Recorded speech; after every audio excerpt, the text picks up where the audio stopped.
Let's jump into manager of the year. Guys, we're going to have this debate because everybody else is going to have it at some point. I want to get ahead of it here on the channel.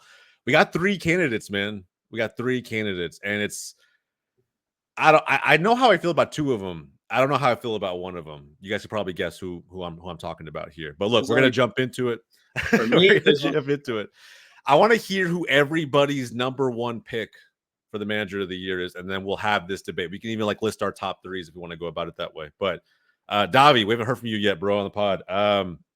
Who's your manager of the year? Tata, Wilfried Nancy, or the underrated Chris Armas? You know he's not gonna choose Nancy. Nancy. Oh, I thought for sure Davi was gonna say Armas, bro. I almost like positively thought he was gonna say Armas. If he had given the Red Bulls the wooden spoon, then yes. Okay, so Nancy, we got Nancy for Davi. Hector, how you feel about this one?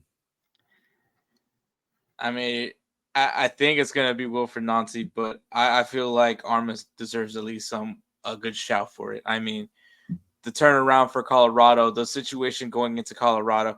Maybe I'm a little biased that I feel like Ben Olsen should have been looked at for manager of the year last year as well. But I think when you bring in a bunch of players, you don't have like expectations of going to the playoffs, let alone going far in the playoffs. And I mean, it's up in the air still for Colorado how they're going to respond in the rest of this postseason. But still, I mean, there was, I don't think anybody out here thought that Colorado would have had the season that they had. And I think they exceeded expectations. And I think as much as I make fun of Armas, and I've called him a fraud a few times, but you know what? Give the man credit. He went into a situation that was probably not ideal for any manager, and he got them in the postseason. Yeah, it's true, bro. And you know what's crazy about that whole argument that you just made? That maybe it was a hot take coming into this, but Armas, for me, it was really close between Nancy and Armas. Like very, very close. I really couldn't split them. And it's like, for the biggest reason of, I'm sure Honda feels this with the Galaxy, bro. I'm sure you feel this. Like, to go from 13th or 14th place to not even breaking 30 points in the season, and really kind of that being the brand of who you are as a franchise in this league, to in the snap of one season go to at one point top four in the West. The Galaxy have obviously surpassed that, but like I don't think any of us I don't know for how long on this show throughout the season, maybe it took like half the season before we were really starting to buy into what Colorado was doing. And they made a lot of signings, bro. I get it. People just point like, oh yeah, if you spend like that, of course you're gonna see success, bro. Chelsea in the Premier League is the exact example. That's not how it works, right? Like you can't just buy up a bunch of players like it's FIFA Football Manager and like, oh yeah, we're gonna piece it all together like career mode and that's it. They're gonna work. I think he probably, I don't know how much of a hand he had in transfer strategy, but well recruited players that seem to fit and play well together. That's very hard to do across any league out there. So Wilfried Nancy, it's not that I'm not giving him credit. It's like I don't know, maybe the expectation is very high. And that's like, there was a lot they had to compete for this season. They dropped points at just weird times. I mean, if you ask me now, watching the first playoff game, we'll talk about that later too. Maybe he drops even a little bit further. It's like almost the timing of this all has some factor for me, but I'm really inclined to say Armas. Very inclined. Honda, how you feel? I told you guys before this that there was one clear winner, but now that I think about it, there's not one clear winner. It's like the Ballon d'Or over again, bro. It's crazy. Like, I mean, look, man. No, I'm not gonna. I had to bring it up. I had to throw it out there one time for the show, bro. I was like, I gotta find a way to slot this. This is Wake Up MLS. We could talk about the Ballon d'Or and another segment. But yeah, Chris Armas, what he did with Colorado is freaking fantastic. If anything, I'd say it's up there with Galaxy, if not better than what Greg Vanny did with the Galaxy. But like I said, or like I was gonna, it's very difficult. Nancy back into like contention for actually competing for the MLS title. Chris Armas, he just got slapped up 5-0 to Galaxy. Know, like that is tough. That is tough.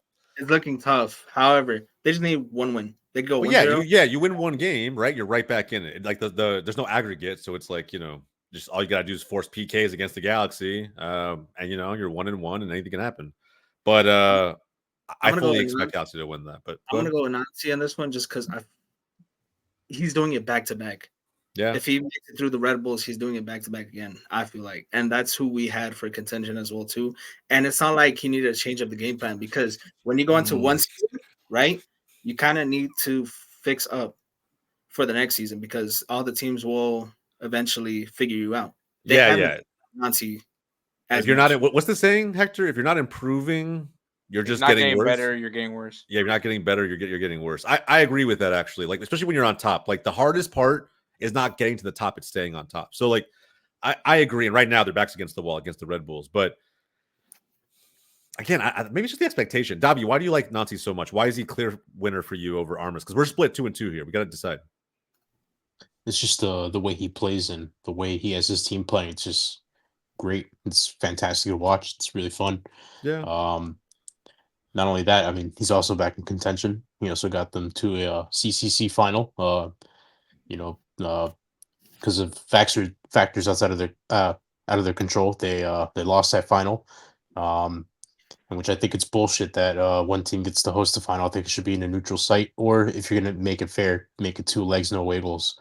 Facts. Big facts on that last point. Yeah, I agree. Also, just the fact that he's already won a trophy. Yeah, sure, it might just be the League's Cup, but regardless, he still had them playing really well in that tournament. And just the fact that they beat LAFC in the fashion that they did, I think it speaks volumes to how good of a head coach Wilfried Nancy is when you give him the pieces and the control to pick his players and spend the money, because that's the reason why he ended up leaving Montreal for Columbus. Columbus were willing to play ball and they were willing to give him control. So, and plus, ever since that one season that he had with Montreal, they've fallen off. Even though they made the playoffs this year, still got bounced in the wild card. But the heights that Montreal experienced when he was there, it hasn't been the same. Yeah, I agree with that. I think some of this is going to be narrative driven too. Like I really do. I think you can build a really strong narrative for Armas because of how bad Colorado have been in recent seasons. With Nancy, it kind of just becomes like he's doing more of the same shit, different day. This is just what he does. He's great. He's walking greatness. His team's walking greatness. In which, all jokes aside, I didn't see Armas doing that. I thought he was just there to see another dumpster fire go down. To keep that greatness consistent, that takes a lot out of a manager as well. Like I see both sides. I see both of them winning it. I don't see that fraud Tata Martino winning it because he's just Messi, Suarez, and Barcelona 2.0, bro. Like the one argument that any fan can make, the Inter Miami fans will make for Tata Martino, is that he kept the ship afloat while Messi was gone, bro. Yeah, he didn't do it for this match. All right, that's all I'm saying. Yeah. He kept the team alive, without Messi. He broke the record. He broke the record. Yeah, exactly. He broke the record with a young team. I mean, there's that, but once again, this guy understands MLS. Yeah. I mean, let's not forget that there's pictures of an MLS Cup in an Atlanta strip club for a reason. Like, so. Very true. Very true. Again, I'll get that. All these guys are legit. I'm not saying he's not. I don't think he's like in the top 2 of these 3. I really don't. It's hard for me to say he is. Like I'll say he's in the top 5. I'll give him a top 5, but I don't see him in the top 3. Who would your top 3 managers be, Honda? As of right now, Nancy, Armas, and then depending on how Greg Vanney does, like Greg Vanney, like bias aside, he's done a decent job. I would say big 180 for the LA Galaxy, which I will say it's a crazy. I mean, just crazy that he's not even mentioned. Yeah, it is kind of crazy. I mean, I think, again, some people look at the Galaxy and kind of look at like, well, you give Ricky Puig a few more weapons to work with. I think that whoever constructed the Gabriel Peck signing, the fact we have a defense like how we have it, that atrocious, and we're still going for it. Hey, bro, give Yoshida some props, man. He's halfway Yoshida's decent. the only one that's holding it down. Lamont has recently been. Hey man, Bro, y'all could have had Daniel Steers, but you know that kind of No, bit you in the ass, Daniel didn't it? Spears can stay over there in Houston. And he knows how to bang a PK home. We'll talk about that. Bro, well, I think Vanny's done a pretty good. Actually, now that Hector makes a shout for it, yeah, he's done a pretty damn good job. I also think Dean Smith getting Charlotte FC top 5 is actually a pretty damn good job. Yeah, that's a very good show. Yeah, I mean, I don't know, man. It's really interesting. Maybe, hey, Davi, maybe your boy Nick Cushing getting them into playoffs after 2023. Hey, bro, come on, man. Don't make me that's laugh. a solid candidate Don't right make there, me bro. laugh. Hey, if we're Don't putting make me out laugh. there, we might as well put Neville out there, bro. We're going down. I will say, dude. man, it is so funny that MLS 360 praises Cushing. Bro, they love Cushing. Cushing's not going It's anywhere, bro. You guys it's are because stuck they're with all this dude. Red Bull guys. They're all Red Bull guys, and they know that he fucking sucks. But he just so happens to be the best manager against Red Bull in our Top history with a 6. 50% win record. Top 6 after a completely irrelevant season. Should have been top 4. Yeah, should have been top 4. And you guys were on that pace. You guys were in 3rd at one point. Up until after July 3rd, then there was a time period where we didn't didn't win in there was a time period where we haven't won in 2 months. Oh man. Okay, look. Let's wrap this argument up. We've been here for a little bit. How do we feel? I'll concede to Nancy, I guess, if Hector will. If Hector does it, I'm down for a unanimous. Hey, I'll go either way. I mean, like I said, I can see Nancy win it. I think the right pick is Armas, at least from these candidate options. Yeah, I agree. But yeah, I think Wilfried. I mean, I get what Davi's saying about look what they did in the Triple C and Leagues Cup, and I feel like it's something that should be put into consideration for it. But obviously, I also can see the side where it's like, can we just look at what they did in the MLS? But I get Davi's point, man. Like the fact that he had to juggle all these tournaments, and I mean, Leagues Cup, take it for what it is. It's a break in some sense to some people, depending on how far they win that stupid tournament. It was a break for us, so I'll take it. But yeah, I mean, I can see why you would give it to Wilfried Nancy because he had to juggle so much. And I mean, you gotta say, man, the guy had balls. The guy had balls to bench Cucho for what I still have no idea. Mad respect for that. And still got results. I can't think of a manager that would actually bench Cucho. Like I really can't. Like I can't think of a single one on time. Nancy. Yeah, he's an MVP form Cucho. Like nah, I can't think of a single manager. But anyway, okay, so consensus then. Are we going Nancy or Armas? I think that's obviously the two that we're leaning on. Nancy. All right. Nancy.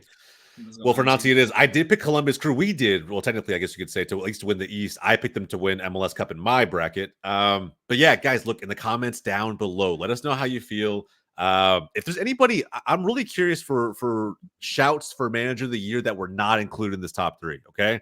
Vanny's a great shout. If there are others out there, I said Dean Smith, Davi said Nick Cushing. Like it literally is. No, I didn't.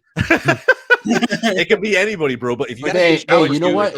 You know what? If Arsenal women want to throw him a fat bag, be my guest, please.